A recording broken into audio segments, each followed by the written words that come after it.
قصيدة بني وليد للشاعر أحمد عبد الرحمن الفوهي.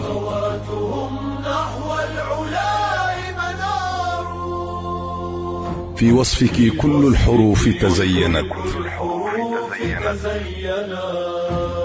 يا بني وليد العز والأحرار.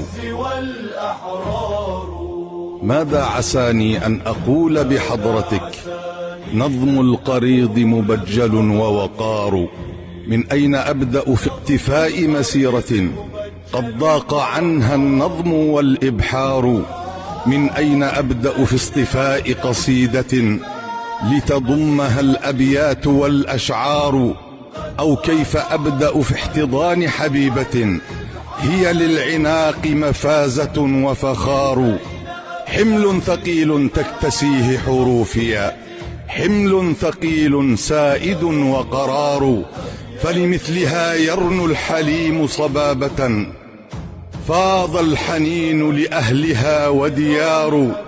فبني وليد يا فتى قدسية وقع جميل بركة ومزار. بنيت على 5 أصول فرعت 50 غصنا أينعت أثمار.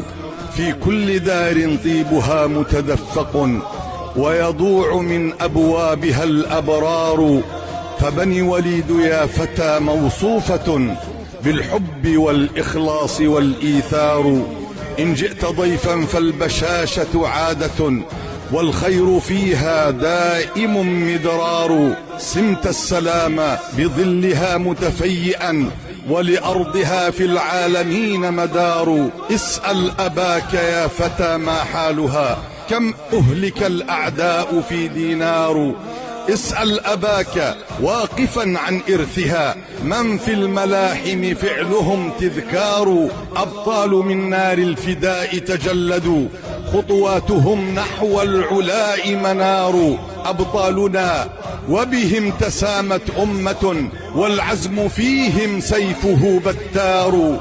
قد يروى اسم في القصيد معلق أنتم بأرض شعبها محرار. إن لاح فيهم فارس أو عالم جذب العيون وأدهش الأنظار. وذكرت منهم ساعديا بارزا قد زين التاريخ والإذكار. بالخير أنت الفارس المتقدم تدنو لك الأعناق والأقطار. ولكل جمع الفخر صرح شامخ يختمه في ساح الوغى قضوار. أو كيف ننسى الثابت المتحديا شيخ الفدا هو أحمد البقار. يا كاتب التاريخ أنصت إننا لولا الجذور تهاوت الأشجار. أهل المروءة والوفاء إذا دعوا لبى النداء أبناؤها الأخيار.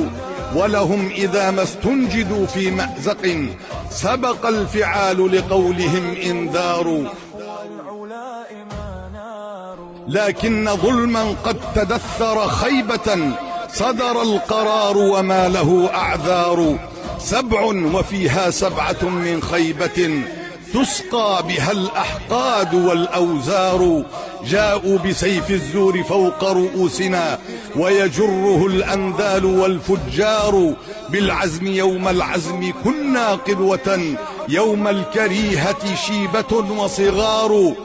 سالت دماء الطهر في ساحاتها والنصر فيه لأهلها إصرار.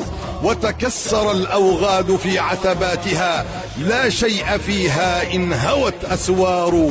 من ظن أن الدار يطفأ نارها فالحق فيها يشتعل إعصار.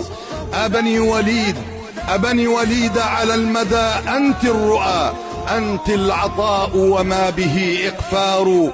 تبقين في قلب الزمان قصيدة ما مسها نكر ولا إنكار.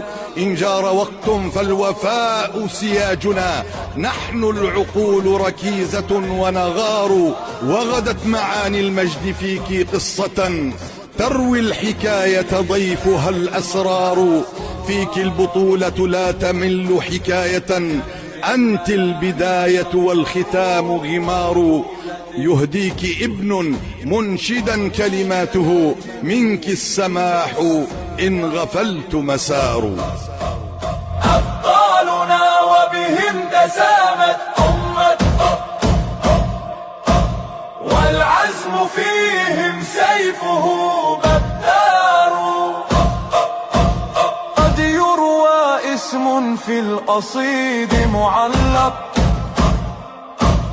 أنتم بأرض شعبها محرار. إن لاح فيهم فارس أو والم جذب العيون وأدهش الأنظار. وذكرت منهم ساعديا بارزا، قد زين التاريخ والإذكار. بالخير أنت الفارس المتقدم.